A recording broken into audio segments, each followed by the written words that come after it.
Hey guys, today we are reviewing for our test. Okay, so for the inequality 6x is greater than 24, they want us to plug in these numbers for x. So 6 times 2 equals 12, and 12 is not greater than 24. So my answer is false. In this one, 6 times 4 equals 24, which again is not greater than 24. Yes, they're equal, but 24 is not greater than. It doesn't say greater than or equal to, so this is false. 6 times 3 equals 18, and 18 is not greater than 24, so this one is also false. And finally, 6 times 5 equals 30, which is greater than 24, so this one's answer is true. Up here, I could even put equal, but not greater. Okay, 6 is less than 3 times a number can be shown by the inequality 6 is less than 3n. What numbers could possibly make this true? Okay, so if I solve this one, I would want to rearrange it. 3n is greater than 6, right? Because the opening is towards the 3n. So when I divide both sides by 3, I get n is greater than 2. So n can be any number bigger than 2. Okay, on these down here, we are solving for x, isolating him as a variable. So I'm going to draw my street. And I know that the inverse of a negative 13 is a positive 13. So instead of subtracting, I'm adding 13 to both sides. And x equals 80. I can plug that into my calculator, 80 minus 13, and get 67. Over here, the inverse of a positive 23 is a negative 23. So I'm taking 23 away from both sides, leaving me with x on this side. And 90 minus 23 is 67. I could plug that back in and add them together to get 90. Over here, the inverse of multiplication is division, so I'm dividing by a 7, and I'm left with y over here. These cancel out, and 105 divided by 7 is 15. Again, plug it back in if you want to check your work.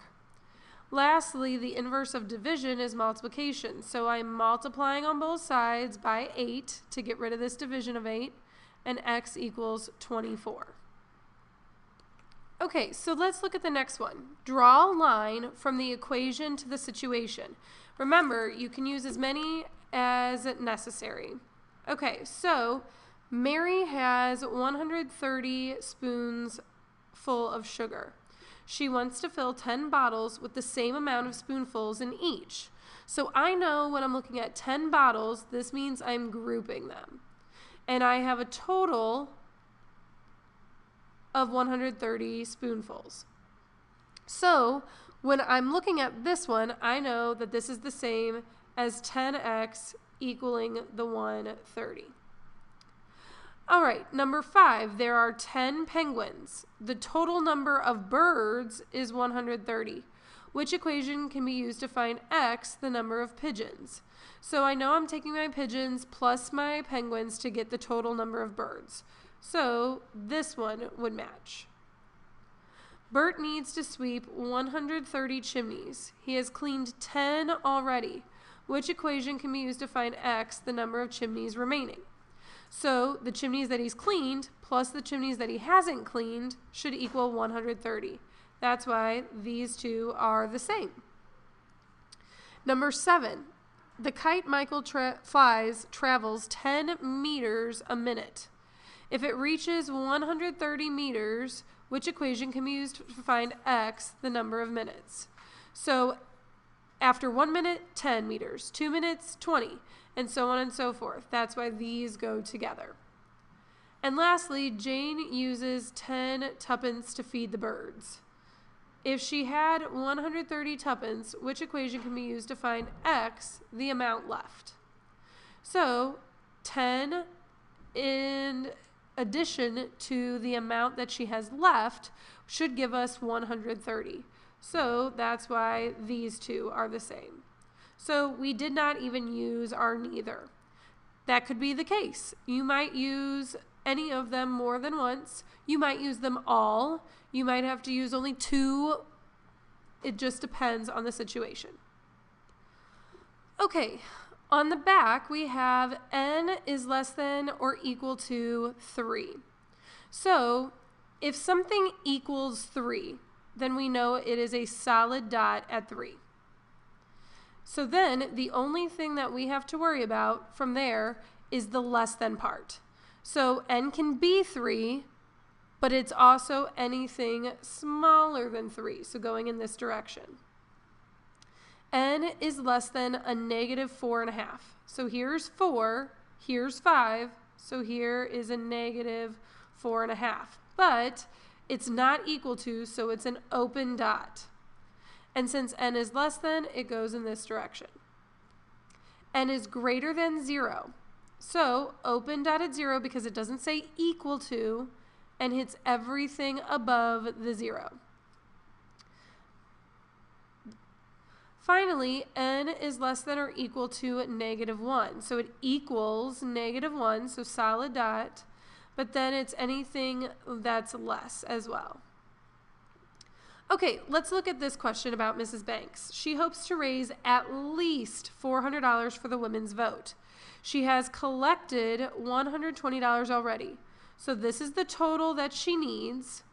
This is how much she has. And we want to figure out how much money, M, she still needs. So the total is $400. And we want our $120 plus the money that she raises to be at least $400. So it could be greater than or it could be equal to. So the least amount we could have is $400, but we could have $400, we could have more. So take 120 away from both sides, and you are left with M is greater than or equal to 280. So she still needs $280. Now let's graph this. So start at 280. You could do 281 and then 279 and keep going if you'd like. I'll go 2 on each side of the number.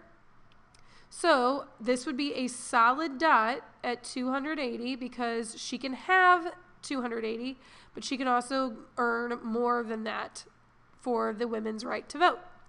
And that's all I have for you today, and I will see you next time.